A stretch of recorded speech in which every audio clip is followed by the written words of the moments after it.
Righty. Good morning, everybody. How's everybody doing out there? It's good morning here on the West Coast. Good afternoon on the East Coast. All my Georgia people, connected leaders out there on the East Coast. Good to see everybody. It's just you and me today, guys. You and me. And I chose today to come and talk a little bit to you guys, just you and me a little bit. I don't have a guest lined up for today. I took the day just to have time with my audience. If you guys don't know, I started my podcast just this way, where I was just kind of talking. If you go back, if you want to go in my early podcast and take a look, I think you'll have some good. I talked about transformation a little bit, and I talked about what it looks like to uh, go through a medical thing and how to transfer your mindset a little bit. And so when I started my podcast, as you guys know, I'm not sure if you know the history of my podcasting, but it was about 3 years ago was when I started this. And I really just started it to have some kind of a legacy for my kids. And so, when I'm gone and stuff like that, people can come back and look at what I've done or how I felt, we change over the years as it is, but just my mindset a little bit and stuff in life. And so that's how I started the podcast. And then it just grew to be something I really enjoy doing. And I enjoy, interviewing other people and getting their perspective on life and what it looks like, and trying to produce something that is good for everybody, that, get something, healthy out of it, get something some mental clarity. And, I talk about real talk all the time because it's just what it is. I'm a pretty real guy. I wear my heart on my sleeve. And when I speak, I you know you I don't really sugarcoat too much stuff. And so this is how the podcast started. And I just wanted to come on today and give you guys some feedback on what's next on our podcasting. Some exciting news that, if you guys haven't been part of my podcast for a while, or if you're listening on a weekly basis, we've got some exciting stuff that's coming my way, and I've got some other stuff in the works. And so, as you guys know, I'll tell you a couple things that's happening real quick, okay? And so, as you know, I'll be heading to Georgia on next week. We'll be heading to Georgia. It's their black belt testing, so I'll be going to Statesboro and Pooler's black belt testings. Always a fun time when I get out to go out there and sit on a panel and represent our American Tong Soo Do Alliance and the new black belts that come out of there. It's always wonderful that both schools always do well. It's always fun to watch everybody's students as they progress. And I think we'll talk about that, right, on just how we progress a little bit as a school. If you guys know, if you guys don't know me, I do own some martial arts schools, and I own 2 martial arts schools, and I have several black belts underneath that have Krav Maga schools, and I've been around this for quite a while. And so it's always fun to see what's evolved and how we've evolved as instructors and just as humans, and to be better at teaching, and just how good our students become as we grow older and we get a little bit more knowledge and we continue our training, and just how much better each generation can really become as a martial artist. It's always been kind of fun to see that happening. So I'll be off to Georgia. And so here's some stuff, guys. I'm going to keep you posted, right? On May 14th, I'm going to go ahead and do there is a public speaking contest. It's in New Jersey, and I can't fly out there for it because I'm at black belt testing. So here's what's going to happen. So I'll be at black belt testing on May 14th, and I'm not sure if they're going to tape these or what, and see how I do in a. I'm able to live stream in the contest. So I've signed up for the competition on a public speaking, and it's in New Jersey. They're having this whole public speaking and a business opportunity for just learn how to public speak and stuff a little bit more and stuff like that. So that's what it is that day. I'm going to do a live stream. We got 3 minutes to do a presentation in front of a live audience, and they got a poetry section, and they got something else. But I'm going to go ahead and speak a little bit about what it's like to have courtesy, integrity, perseverance, self-control, and indomitable spirit, and what that looks like. and see if I can't get some people fired up in 3 minutes and see if I can't take home the Golden Mike, that trophy that they're giving away that day. So that's going to happen. So on State Sproul's black belt test, what's going to happen is I'm going to go and be on black belt testing panel, and then they'll call me when it's my turn to do the speech competition, when it's my turn to speak.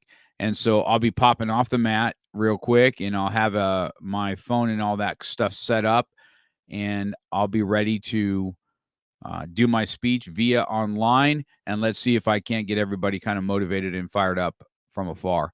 So that's what I'm looking forward to doing. That's May 14th. I'll keep you posted on how I do. And if you know me, I'm going in for the win. I'm not going in for the tie. That's for sure.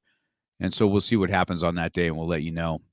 So some other news, guys, as we continue on, if you guys don't know, this year is a year that it says on my podcasting stuff that I am getting ready to launch a book. And so I just want to talk a little bit about, I thought I would have the full cover, but my coaching staff is telling me that we can go ahead and talk about what the book is called, a little bit about what I'm doing in the book, but the official launch is going to be a little bit down the road. So I'll let you know when the official launch, and I can actually show you the cover of the book when I have a cover of the book in hand, and then you guys can we can go from there, and I'll speak a little bit more about it. But here's the gist of it. So I'm looking to write a book.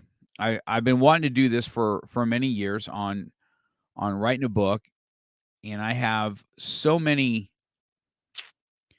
I don't know, experiences, I guess, over 30 years plus on the mat and having a school, and the beginnings of my school. And so the name of the book, guys. So I can talk about the name of the book. All right. The name of the book I came up with is called Beyond the Mat. All right. That's going to be the title of my book, is going to be Beyond the Mat. And it's going to be life lessons. And it's going to be life lessons in grit and grind and growth. Okay. Which were three components I needed in the beginning anyway to make something happen that people were told me many, many times it would never happen. I would never have a martial arts school. I was came from let's just put this, I have some college. College just wasn't my gig. I didn't enjoy it, and I just didn't like it. And so I was always kind of entrepreneur minded, and having a martial arts school is something I wanted as soon as I decided that, and when I was doing pools, I was a pool man for a long time, and I was a machinist for a very long time, following in my folks' footsteps. And then I decided that I wanted a martial arts school, and that's what I wanted. So with that being said, that's what I decided to call my stuff. And life as a martial artist is a lot of stuff goes on beyond the mat. A lot of things happen on the mat, which makes it life lessons beyond the mat. And so what that looks like, it looks like I got a little heart here from Stormy. If that's you, Stormy. Stormy's one of our powerhouse ladies out in Pooler. Another 75 hard recipient for sure. She crushed that too. Looking forward to seeing you, Stormy. I'll be there in next week or so, a couple weeks here. I'll be seeing you. So let me get back on track on about the book and what I was where I come from on this. So when I decided that, it was really it's been very difficult on what lessons do I want to what I want to talk about. About how my ego was engaged in competition and I lost. I've told that story many times. Or giving black belts to President Reagan and John Wooden, what those experiences were. And I've had so many, and I just didn't know what direction I wanted to go in.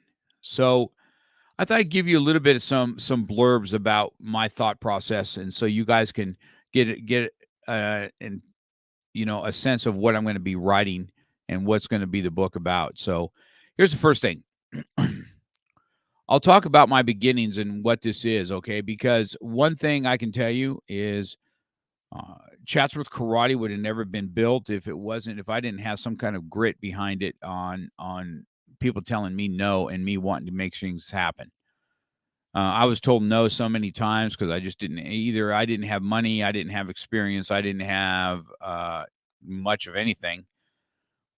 And so, having grit was something that was very important, and that's very important on the mat too. A lot of people want to become black belts, guys. A lot of people want to work out. A lot of people want to do a lot of things, but they don't have the grit to carry it out.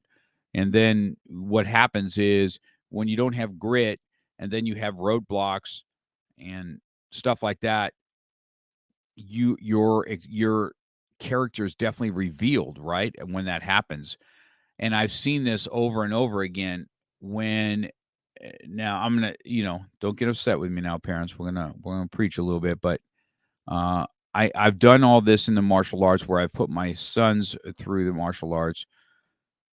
And so I've looked at it from a parent's perspective and as an instructor perspective. And I would probably say that if you ask my children that, I was probably definitely way more harder on them than some of the other kids. It was not an easy process for them, nor is it an easy process, nor should it be. Anything in life worth getting should not be an easy process by any means. So you should be moving forward and having the attitude of I'm going to win at all cost without putting my integrity in check. So whatever it takes for me to get on top, that's what I'm going to do. And then at the same time, like we've heard this a million times, the more that you help people, the more it helps you get to where you want to go. If you focus in on fame and fortune, it will deny you every time. If you focus in on fulfillment of your dream and fulfillment on others' dreams, everything else will kind of come full circle for you. That's my experience for sure. So with that being said, so I'm playing a little bit around about what I've done and where I've had some deaths in my school. So I thought I wanted to talk about this a little bit on how that affected me.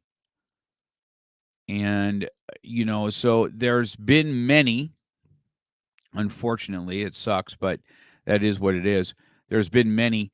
And when I look back on the lessons that I learned, I think that this is kind of the moments that you as a coach or you as an instructor and humanity kind of match, right? So as an instructor, you're kind of viewed here, or as a coach, you're viewed here. And, as you teach and you teach and you teach, and then all of a sudden humanity hits and you have to be the leader in times of toughness, right? And this is hard. This is hard stuff, right? And so, and I've had many of them, and there will be a chapter in the book about the deaths that have affected me greatly and the lessons learned from them. And so I thought how about this? Maybe I share one of them with you. And it was probably, it was a heartbreaker because this is what has happened is there's a baby. And my students, I'm going to keep names out because I haven't asked permission from them, but I'll tell you how the story goes. The baby had come in. This is back in the 90s, and I'm at the studio, and they've come in, and dad's taking class, and mom is there with the baby, and I'm just playing with the baby that day. And I mean, everything was as normal can be, right? And I was just uh, cuddling the baby up and loving on it and having a good time. And dad was on the mat. Parents super proud of this baby. And they had said something about it not feeling well or not eating as well. And so, and that's just, as a parent, we hear, we see that quite often. And afterwards, after what happened was that night, I get a phone call, and they had taken the baby to the hospital because he, a little bit slight fever. And at the hospital, the baby passes away. Just out of the just out of the blue, the baby passes away, and that's the phone call I get. Mr. Cox, the baby has passed, and they were super super sad for sure. And then they have this time that you have to, you know, plan a funeral for a baby. Now that this is brutal stuff, right? And this baby is buried here in Chatsworth too. And here's what I remember about it, so you guys can kind of get a sense of when I say beyond the mat, that the punching and kicking is just not what it really is. I mean, the punching and kicking is a byproduct of growth. And so when the parents came, they were super distraught and everything else, and picking out caskets. And I went with them for this stuff. And on the day of the funeral, I remember that they they were so just taken by it that dad couldn't even carry the casket to the gravesite. So I did it. Uh, I took on that brunt, and I remembered vividly carrying this little baby casket. It can't even be this big. You can coddle it in your arms. It was so heartbreaking and numbing that it was just what kind of perspective does that take?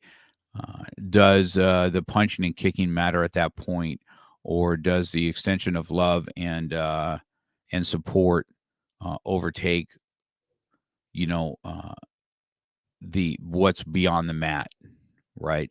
When you have connections and you have this brotherhood on the mat, or sisterhood, and then life hits you right between the eyes, you have to come together as a tribe, and you have to carry on and be the shoulder, the burden that they can have while they shoulder that super loss. So this is just kind of some of my, and that's just one of them.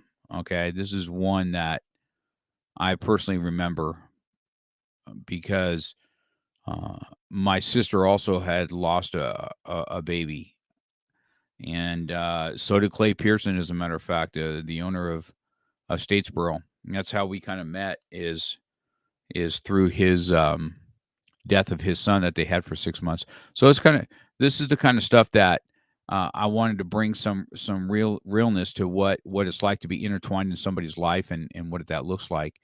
And so I think those kind of lessons I have, and that's why I decided the book would be called Beyond the Mat. It's not just about, you know, all my rank, or what it looks like to be in a martial arts setting and be in a martial arts school, and beyond the mat on how you act here or how you act there. Beyond the mat is the concept of, I have a lot of life lessons. And this is what I've learned: the good, the bad, and the ugly of it. I've had a lot of grit on coming, grinding through injuries and stuff like that to become champion in competition, and the growth that all comes from it. So here's, so the name of the book, right? Beyond the mat, and lessons in grit, grind, and growth. And this is why each one of them is like just, I don't know what, just my experiences on the mat. And So I'm looking forward to it, guys. So here's what's going to happen. My book's actually going to launch on in January. Okay. There will be a time for pre-orders and stuff, and I do have a coach for this, and uh, and we spoke a little bit last night. But speaking about the title is an okay thing. Once I have an official launch and a pre-launch, and what you guys can do to buy it and stuff like that, I look forward to you guys helping out and making this a bestseller when it comes out. I think that you'll enjoy the lessons that I've learned. I think that you will. There'll be some that you totally relate to. There'll be some that other people will relate to, but all in all, I want to give you guys my experiences in uh, on my lessons that I've learned on the mat, out in real life, and how that looks. Hence, where real talk kind of comes in, because we talk quite a bit about uh, ownership, my lack of ownership in the beginning, what that looks like when that happens, uh, the when life hits you really hard, how do you handle that kind of stuff? This is all what my life experiences is been on the mat. And so with that being said, I have I've had some questions, right? So I got some DMs, and I put this out there for some, if you guys have some questions. And one of the questions that came to me was, have you have you always been this when you hear me say born to win and all that stuff, have you always been that way? Have you always been that driven? So I had to look back on my life a little bit. Have I always been that way? How has been that driven? So in my head, I don't think that I was as driven as what I was today. But when I really kind of look back now, if you know a little bit of history of me, I was working at 15. Believe it or not, I was in Leeds Shoe Store in the Topanga Mall. I was a stock boy there, and I was a stock boy when I was 15 years old, before I was driving, riding a bike and taking buses to work. And then I caught another job cleaning dishes in Topanga Mall. At that time, there was a restaurant called Lindbergh Nutrition. And so I would get done there, and after hours, I would go and I would do all their cleaning of their dishes and stuff. And that's what I did for quite a few years. So I had been working for a long time, and then eventually I was selling shoes in the women's shoe store, and that just went from where it was, and I became machinist, and following in my dad's and my grandfather's footsteps, and I was just this is where my beginning started. So I've not always been this super motivated, born to win. I always wanted something better.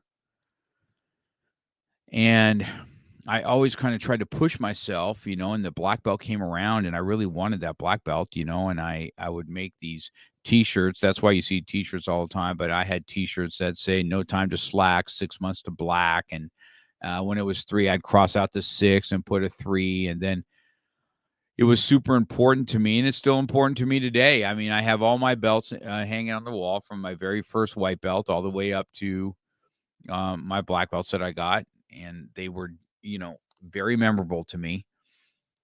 And the lessons learned going through that, I was a pretty aggressive dude when I did it. I really thought that martial arts was going to take me to a level of being even more aggressive, and being able to, you know, take care of business, I guess, is the best way to think about it, man. I was just so motivated to fight better and do all that kind of stuff, and it was definitely a better lesson. And I think that's what I want to talk to you guys about, is the coaching, and finding that coach. I really wished, when I look back now, and I was a sports guy for sure, and I played at Reseda High School. I played some football there, and I had a good coach. But you know, having a solid coach is definitely uh, something that wants you to put to another level.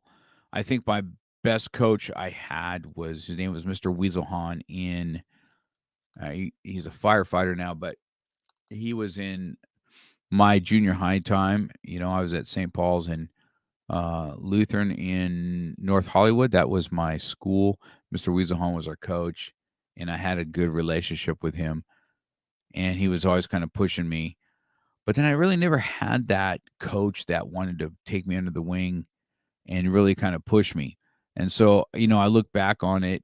Is that coach's faults that didn't really put me on that, or is it my fault because I didn't really commit to what I should have been? Am I doing the best? Am I looking the best on the field? Am I giving the effort that coach wants? Am I doing all that stuff? And the answer probably is no, because I wasn't your typical A player. I got to start in JV to start with, and I was a walk on, so nobody really knew me because I was coming from a small private school to Reseda High School. So I walked on and played football, and it was quite an experience to say the least. And so I want to talk about a little bit about coaching and the coaches and how important they are to you, and maybe give you a little bit of a lesson on how to catch what the coach's eye is and what that looked like. You want the coach's eye. There's a few things that I can tell you that they look for. Okay, so let me have a sip of coffee here. Ooh, that's good. So here's the thing about coaching.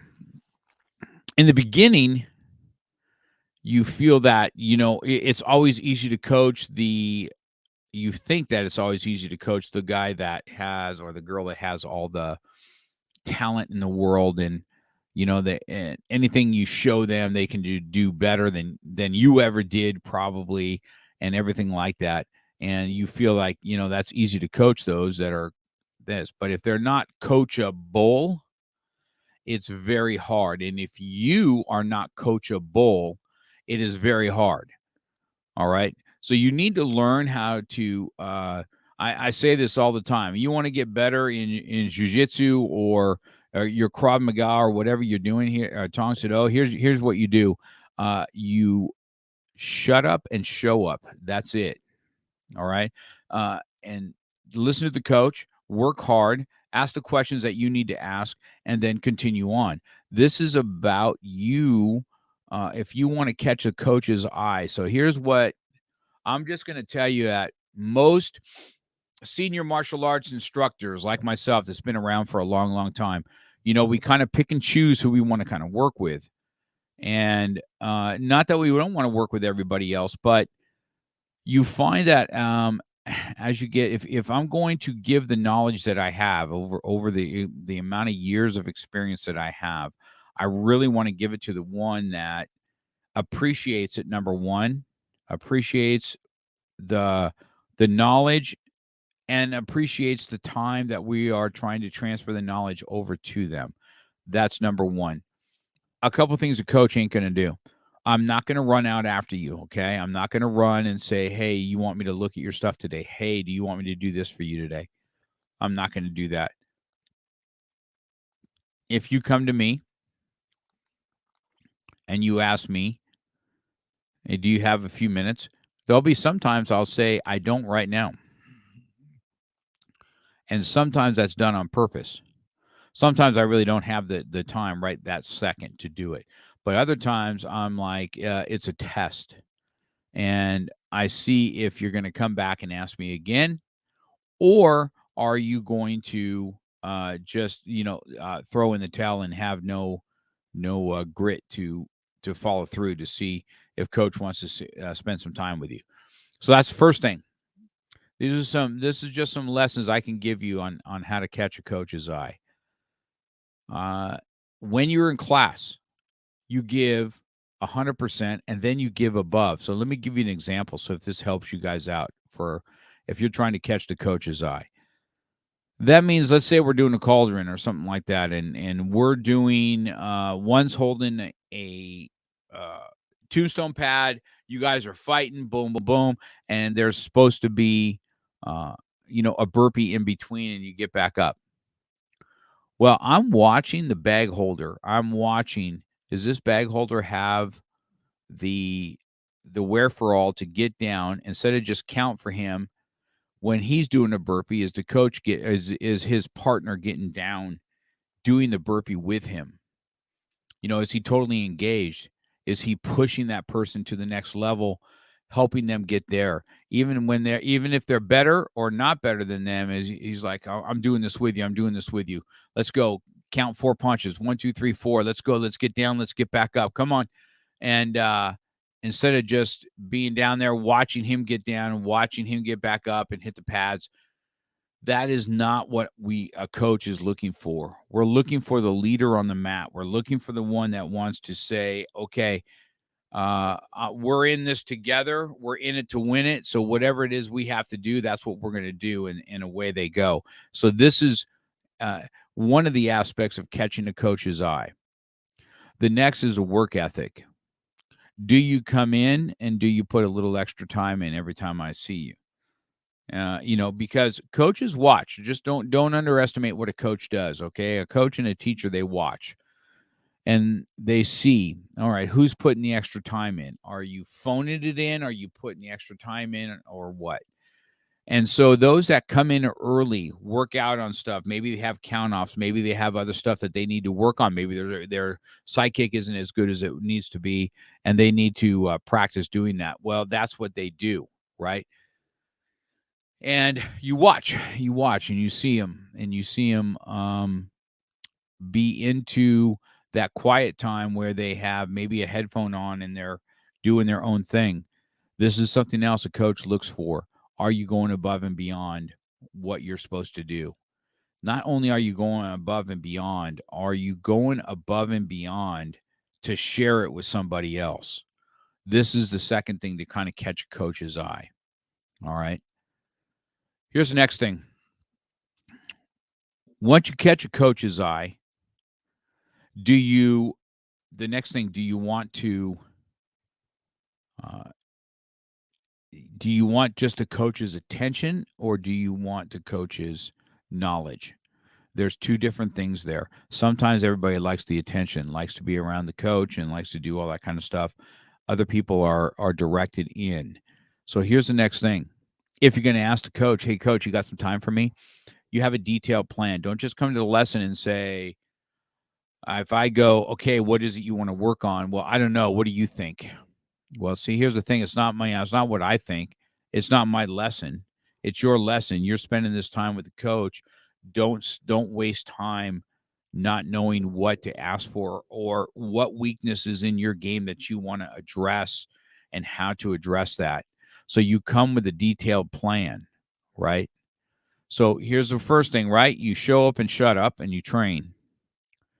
Second is, you're a partner on that mat. You are engaging with your partner. So whatever they do, you do. You're pushing each other. You push, you push, you push. Okay. And number three, when you're there, once you're there on the mat, are you giving the 100% of what you are, so that the coach's attention to your detail when you come to the lesson isn't what the coaches want, it's what you want, with a detailed listen. This is where I struggle. Boom, boom, boom. This is where I'd like some help. Can you do that? And the coach is going to be, yes, this is something we can do. So just some three things for you guys to try and catch a coach's uh, attention, so that you can make sure that you're getting 100% of what you're looking for to make yourself better. A great coach, guys, can really make a difference in your life. You know why a lot of people don't go to the coach for one-on-one? Because they know the coach is going to ask the real questions. Are you working out on your own? Are you putting time in on your own? And usually the answer is, well, yes, or well, yeah. Okay. Yeah just isn't a word. And then when you say yes, sir, and then you go out and you do some half-assed attack technique or something like that, or a half-assed attempt at it, the coach just shakes his head and just says, "Hey, man, you're not really ready for this. Okay, you're not ready for what this is." And I see this quite a bit in higher ranks, right? There's a passion and a fire that a red belt has right before his black belt test, and he's pushing, and everything he does is I'm going to be a black belt, I'm going to be a black belt, I'm going to be a black belt. And then what happens? You don't really um, become the black belt that you need to become, and because no, I'm talking about the black belts here. When you're a red belt, you're pushing and pushing because black belt is here. I mean, this is your thing. Once you are a black belt, that's when things like, okay, what's going on with how do I keep my motivation going? Can I just give it to you real quick? Your coach and your instructor is not your key to motivation. When you take class from them, you might be motivated that day, right? But it's not their job to keep you motivated, to keep you going. That's your job. Okay. It's not your boss's job to keep you motivated at work when you go. That's your job to stay motivated and apply yourself. Don't get things twisted. Don't get things twisted, guys. Hey, Roy, how you doing, bud? Um, so your job is to show up and train. Ask the coach the questions that you need. Let him light you up, at that moment. But let me tell you something, guys. Motivation is a short lived thing. Everybody's motivated. Everybody's motivated after a long, hard day. Everybody's motivated to have a better day tomorrow. And isn't that the beauty of God giving us, right? So we erase everything for the day. Tomorrow's a brand new day. Everything starts fresh. Everything's fresh in our head. And then what happens? We get to before noon, or we're starting to get hungry and our motivation's going down, or we've gotten yelled at by the boss, or the instructor at the karate studio, he said something to hurt my feelings, and I'm not going to talk to him now, and stuff like that. This is what happens in motivation. And then all your motivation goes down, goes to shit, basically, is what happens, right? And then your whole day goes from there because you're looking for somebody else to motivate you, man. You need to have some self-discipline in life. When you have self-discipline in life, your motivation will come up for sure. Okay? Don't get things twisted that it's the instructor's job to keep you motivated. I want to keep you motivated. Once you show up to the mat, I want to have a good time and I want to motivate you. I want to get you through your hour for sure. And that's what I love. I love to have that high energy, and I like a high energy instructor that's on the mat and they're getting us, and you can do it, and you can do it, and you're super motivated to get through that hour. But everybody can get through something for an hour. It's the 24-hour time frame. Can you get through that? That's really the basic thing we're talking about. Can you get through 24 hours of this or not? And so if not, your goal has to be better. Your goal has to be greater than the mood that you're in. You understand what I'm saying? Your goal has to take precedence over your bad mood. Your goal has to take precedence over you being upset at an instructor. Your goal has to be that. You understand what I'm saying?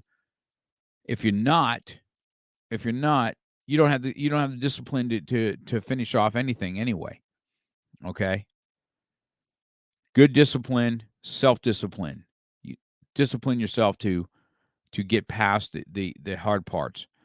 You motivate yourself. Absolutely, you motivate yourself every week. You know what I mean? The scale's a great motivator, right? The scale's a great motivator to piss you off or to celebrate, right? And I've been on both sides of that too, right? You step on the scale and you've lost the weight. You've put in all the work and you've lost the weight, and that's motivating. That's what kind of keeps you going. You step on the scale and you've done all the work, and the scale didn't move. So what do? Most of the time we do what? We throw in the towel. We're not disciplined enough. We're not doing, you know what? This isn't working. I did everything I'm supposed to do and I didn't lose anything. Put your goal ahead of your mood. You need to work past that. That's where self-discipline comes in. That's where I've been in that situation where you look and go, I've done everything I'm supposed to this week. And so it's up to you. It's those real times in life. It's those few seconds in life that you make these decisions, right? Led to life's in seconds, right?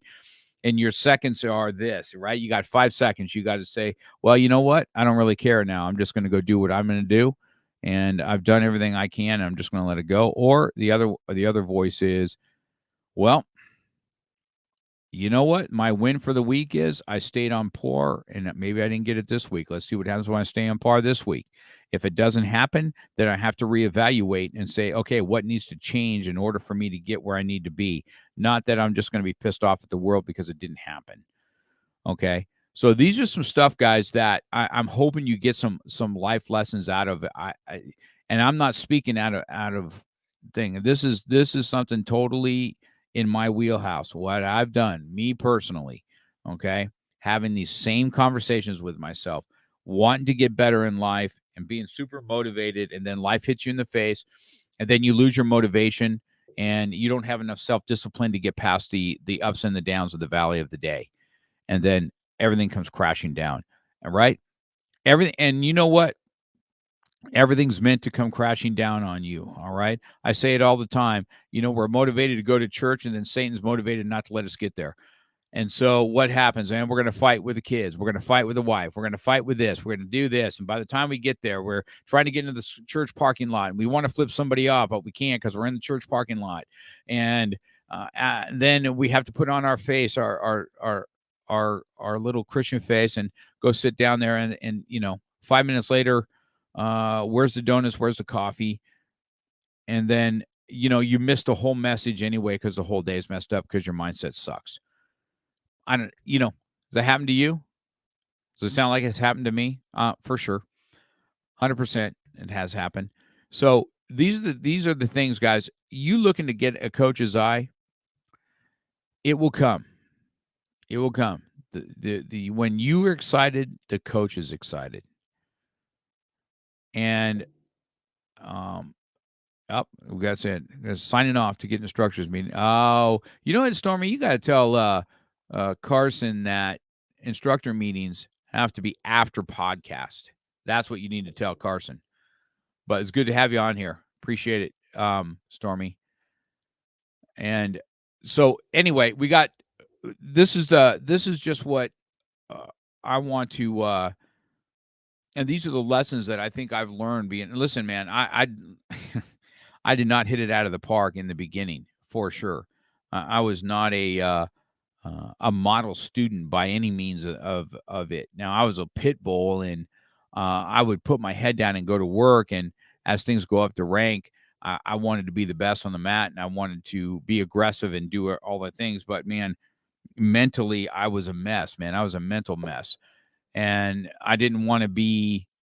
You learn the lessons, and I was young, and I didn't really take ownership of my faults. And I think that's what I'm going to leave you guys with today is the extreme ownership on what that looks like to have ownership. And then you have to ask yourself, do I have ownership? Do I have ownership or not? And do I make excuses, or do I push my anger to you because I don't have ownership on what I'm saying or what I'm doing? That's the real question. Do I have ownership? And then you have to really kind of evaluate that with yourself. Do I have ownership or do I not? And I give this example quite often about ownership, right? I remember as a young man not having the best credit and having creditors call you all the time and stuff like that. And then you get super pissed off at them for them calling you. And I look back on the day now. Listen, that job sucks, right? And they're calling you, and you have debt with somebody. Is it really the guy's fault that's calling you? Is it really you're mad at yourself, so you project that anger elsewhere, right?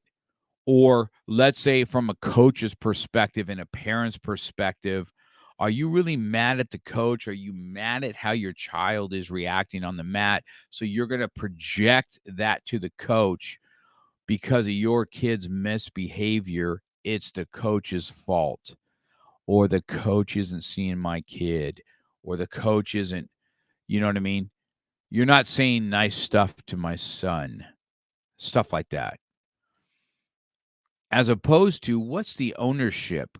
Is there ownership both ways? Is there a problem with the coach? Because the coach has to take ownership too. The coach can't just be right all the time. If he doesn't hit it out of the park and you're like, oh man, I freaking blew that, then you that has to be talked about also, and the coach has to have ownership in what he does. I mean, imagine if everybody had ownership on what they do in relationships, in everything, and say, you know what, I'll take ownership of that.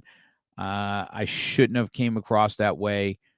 I'll try better next time, not to have that happen. Not that it's going to not happen again, but it's just that you're acknowledging and you're trying to move past it. Imagine if that looks like. You know what I mean? Have you guys used this at yourself where you can see somebody super stressed and maybe you're not getting waited on enough, and so you're even escalating it more because she slammed or he slammed and he doesn't get to you in time, and you have no patience, and all of a sudden it goes, instead of just taking some ownership. Hey, I know you're busy. When you get a minute, if you could, um, can you get us this at the table? That would be great. And take ownership of the fact that she's busy, and you're taking ownership of how your attitude's going to be. And it gives her a little bit of relief, or him a little bit of relief, right? Of like, gosh, that was so nice of him to do, because I've been hammered this whole day. This ownership, guys. Either you have it or you don't. I mean, this is the bottom line, right? Either you have ownership or you don't have ownership. And I encourage you guys to stop making excuses and and start taking ownership. And listen, I got to do this on a daily. This is not something I don't think about myself. I find myself in these situations quite often, and I found myself. If you want, okay, I'm going to give you an example of me, so you can see if just from me. Okay, here's the example. I remember this vividly, and I was so not proud of my behavior. Now, this is not something that's happened years ago. This has happened maybe 8 months ago or something when I was traveling. And I'm coming back from parking. So I parked in the structure. And I'm taking my airplane and I'm in the parking structure. And guess what happens? I'm a few hours off. And then they want to charge me for another whole day because of a delay in the plane. And I just didn't feel that was right. I just didn't feel that uh, that warranted. And this is out of my control. I don't mind paying more, but why am I paying full rate when this was internet rate? And this is can you just cut me and what it's going to be here? And she would not do it. No, I'm sorry, sir. This is not the policy. This is not the policy. And I mean to tell you, I went off on that young girl. Okay. I just wouldn't feel proud of myself at all. The ownership is, well, you know what? What should have happened is this. Well, if that's your policy, it was out of my thing. If you can't help me with it, I understand. I'll take ownership of not getting here on time like I was supposed to. You know what I mean? It was plain as maybe I should have, maybe I called ahead or whatever. It just wasn't the way it was. I just thought I would handle it, and I didn't. And so I go off on this little girl, and you can tell she's very nerve wracked by what I just did. And I remember getting in the car and I'm putting my bags in, and I'm overtaken of like, you're such an ass for what you just did to her. I can't believe that this has happened, that I've done this to her. She has nothing to do with this whole situation. She has zero to do with it. Even if she could make something better, she said she couldn't. So there's nothing I could do. And I felt terrible. I felt so bad. And I left, and I'm halfway down Sepulveda, and I can't go home. I can't live with myself. I'm like, I was too much of an asshole. I'm not gonna, I can't do this. And so I turned back, and the first thing I did is, right next door to this parking structure is a Subway. So I went in Subway and I got a $15 gift card from Subway. And I figured, okay, that's a good maybe two meals or so, right? And then I went back in, and of course, she sees me come back in, and she's already a little bit miffed on what's going to happen. And I told her, I said, "Hey, my name is Mark, and how I treated you was not correct. It was not. I am not proud of my behavior whatsoever. This isn't going to make up for this." And I slid the card, but I said, "This is enough for a couple lunches or something for yourself, or a couple sandwiches for a couple days. It's just a gift I want to give you for being able to take time and listen to me just be a complete ass to you, and you really didn't come back." And then I felt like I even scared you a little bit, and I said, this is not my nature to do. I was just mad at a situation that I didn't have control over, and I took it out on you, and that was not the right way to handle it." And the relief on her face was like, I can't even express what that did. I said, "The relief on your face just, has anything." And she told me right there, she goes, "Sir, if the manager was here, we might have been able to help you. There was really nothing I could have done. I wish now I could, but I done." And the whole situation just changed because I took ownership on my stupid behavior on this young girl. I remember it totally. And so I hope you take these guys. This is lessons beyond the mat. Do you see how it doesn't matter how much courtesy, integrity, perseverance, self control, and dominant spirit I preach? Am I doing it every day? Am I doing it? Do I have courtesy every day? No, I don't. Okay. Do I have perseverance every day? No, I don't. Do I have self control every day? No, I don't. I have to work at it every day, just like you do. Just like you. That is what's beyond the mat. Lessons beyond the mat. And this is why, and grit, grit, grind, and growth, grinding through things on a day that you don't want to do things, and the growth that you get from things like that story I just told you has happened. This is what the book is. This is my life beyond the mat. I am not a perfect human being by any means, and I'm hoping that maybe some of my stories will relate to you, and they come across well in the book on lessons that I've learned and beyond the mat and who I've done in my life, and you know, and I don't want to talk always just about the negative because there's always really good that comes out of it. If you can catch yourself before it really happens, and take ownership in that, it diffuses so much stuff, right? And taking ownership and just saying, "You know what? That's my fault, and I'll take complete ownership of that. It shouldn't have happened that way." And this all came from my first 75 hard when I read the book Extreme Ownership. It kind of changed me, and now, listen, it really irritates me when people don't take ownership. Right? It really does, and it's just like sometimes I'll just take the ownership just so I can try and prove a point of this is what it looks like to take ownership. I don't know if you guys have been there with that or not, but I'm just telling you these are the lessons in that I've learned on the mat. So I'm gonna wind this up, guys. 53 minutes of me talking. I'm sure you're done hearing me for the hour, but I hope this comes across, guys. I will let you know when the revealing of the actual book cover itself is there, what pre-orders are going to look like. We are like I said, I have to listen to my coach too. My coach took a voicemail to me and said, Hey, you can talk about the title and stuff like that, but there's a process that we're going to go because I want you to launch this book and I want you to launch it in a big way. So I'm going to have to take the coach's advice on the chin and make sure I rely on him for my success, just like you should rely on everybody else's coach for their success. Guys, trust the process. If you have a good coach and down deep he's got a good heart or she's got a good heart, trust the process. The process will not let you down. I can guarantee that. Okay. Let the process do what the process does. Okay. Let the coach do. Doesn't mean you're going to love the coach every day. You're not going to love the coach every day, guys. If you're taking from the coach, you're not going to love him every day. If you are a parent, you're not going to love the coach every day. I don't know what to tell you. The coach is the coach. And some days you're going to love him or her, and some days you're just going to despise him or her. Almost sounds like family, doesn't it?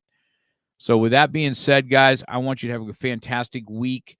I am excited that you guys will support me in the launch of this book. I'll be having autographed copies once we pre-launch it. I'm looking forward to this. We're already in May, guys. Okay, we're halfway through the year almost. Okay, June's going to hit us, and we're going to be halfway through this year already. And it's just like the years just fly by, right? We've going from being locked up to this, and we're still fighting, still pressuring through, still pushing through. So I want to say, you guys have an awesome week. You keep pushing through. Take some extreme ownership in what you guys do. See if that doesn't change your life. Just try it, guys. Go buy the book by Jocko, Extreme Ownership.